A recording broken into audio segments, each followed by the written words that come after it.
Olá, meus irmãos, sejam bem-vindos mais uma vez nos nossos devocionais semanais. Hoje nós temos o Salmo 48. Semana passada nós não tivemos, eu fui para a praia, fui descansar um pouquinho e curtir as maravilhas do Senhor. Que criação bonita que Deus fez, né?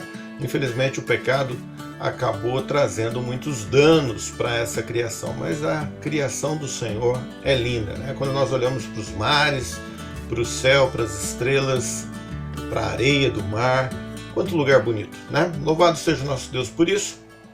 Já descansado, vamos aqui retomando então os nossos devocionais.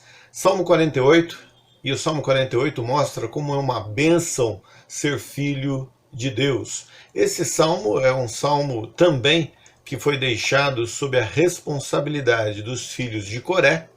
E nesse salmo nós temos 4 divisões, ou eu proponho que você estude esse salmo em 4 divisões. A primeira divisão, versículo 1 ao versículo 3, a segunda divisão, versículo 4 ao versículo 8, depois uma divisão do versículo 9 ao versículo 11, e por último, uma divisão do versículo 12 ao versículo 14. Já ficando claro, como vocês já viram em salmos anteriores, naquilo que nós conversamos, mostramos para os irmãos, que o Salmo 48, ele tem uma divisão natural, uma divisão que a gente poderia dizer até inspirada por Deus, no versículo 8, onde nós encontramos no final do versículo 8 a palavra Selá, ou seja, tem uma pausa nesse cântico.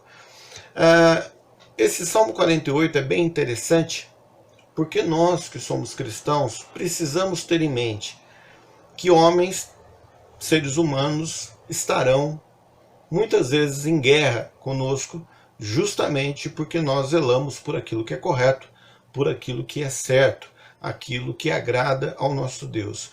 Então, homens podem entrar em guerra conosco, mas com Deus nós sempre deveremos estar em paz, fazendo aquilo que Ele determina que faça. Ele é a nossa alegria, Ele é a nossa força, e não as coisas que existem nesse mundo, e nem as outras pessoas que habitam esta terra. Tendo dito isso, nós lembramos, ou eu lembro os irmãos, daquela palavra que foi dita por Gamaliel, quando os apóstolos foram presos porque pregavam o nome do Senhor Jesus Cristo em Atos 5.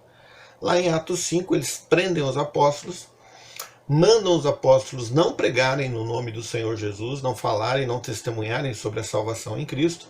E os apóstolos então dizem a esses líderes judaicos: mais importa obedecer a Deus do que obedecer a vocês. E Deus determina que nós preguemos a verdade. E essa verdade que precisa ser dita, doa a quem doer.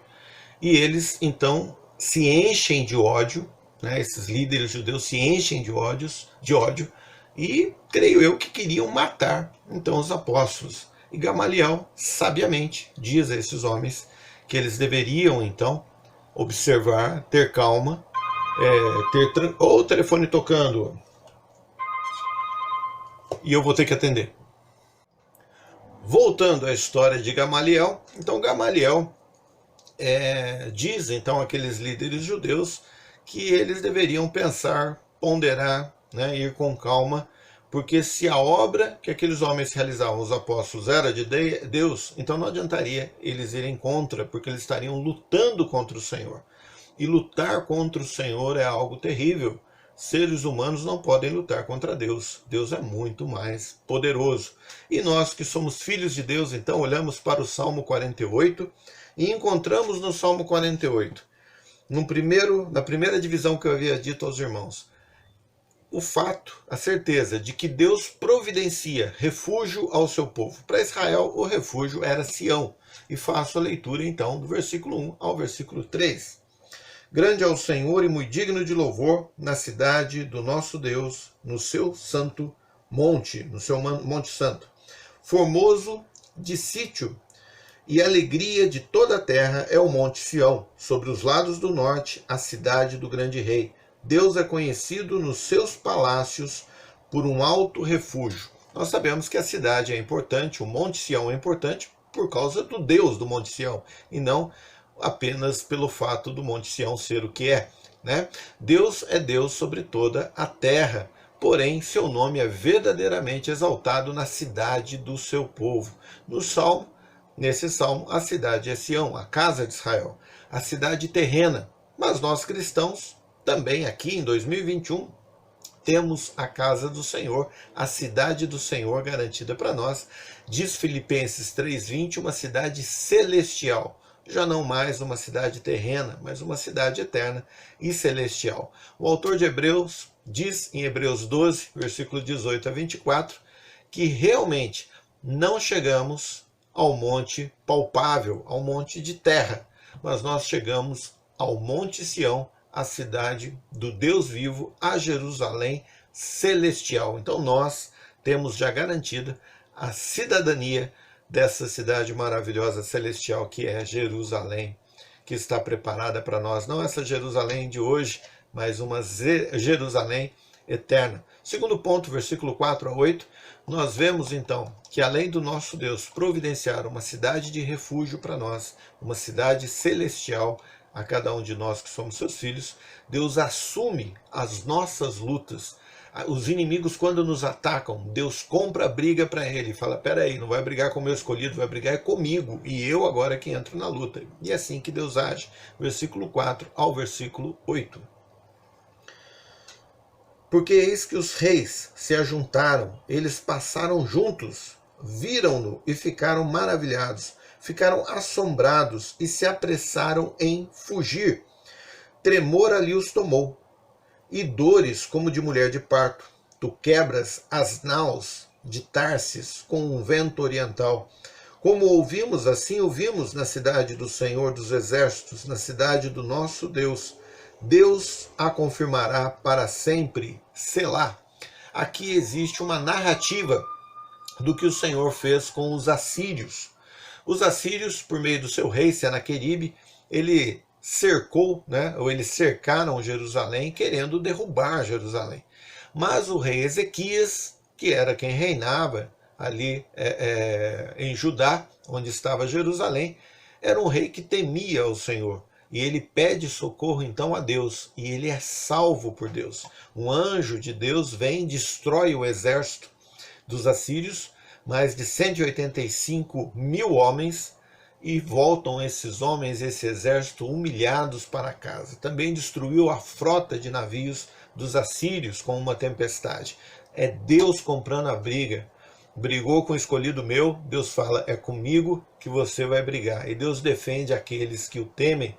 Quando alguém luta contra os escolhidos do Senhor, a luta é contra Deus e não contra as pessoas. E Deus certamente vencerá cada uma das nossas lutas. Terceiro ponto é que a nossa alegria e o nosso louvor é Deus. Ele é a nossa alegria e o nosso louvor. Versículo 9 ao 11. Lembramo-nos, ó Deus, da tua benignidade no meio do teu templo. Segundo é o teu nome, ó Deus, assim é o teu louvor até os fins da terra. A tua mão direita está cheia de justiça. Alegre-se o monte Sião, ou monte de Sião, alegrem-se as filhas de Judá, por causa dos teus juízos.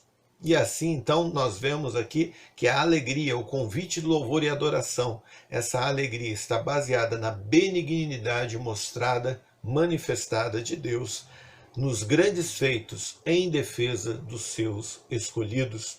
Vamos agora para o quarto e último ponto, versículo 12 a 14. Rodeai Sião e cercai-a, contai as torres, marcai bem os seus antemuros, considerai os seus palácios, para que o conteis à geração seguinte, porque este Deus é o nosso Deus para sempre. Ele será o nosso guia até a morte. O último ponto mostra então que talvez aqueles peregrinos que subiam à cidade, subiam ao monte de Sião, e que esse salmo era cantado por eles, dirigido pelos filhos de Coré.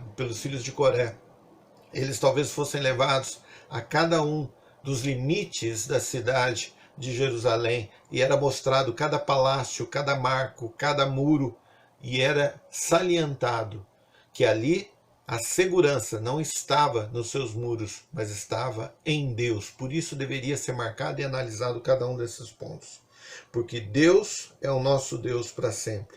Ele será o nosso guia até a morte. Devemos contemplar bem os feitos do Senhor em nossas vidas e contar aos nossos filhos que aquilo que é transmitido a eles por nós, sejam bens, seja instrução, conhecimento, tudo isso é porque o Senhor nos protegeu e o Senhor nos abençoou, e por isso nós podemos transmitir a eles, para que o Senhor seja louvado. Ele é a nossa alegria, Ele é o nosso louvor.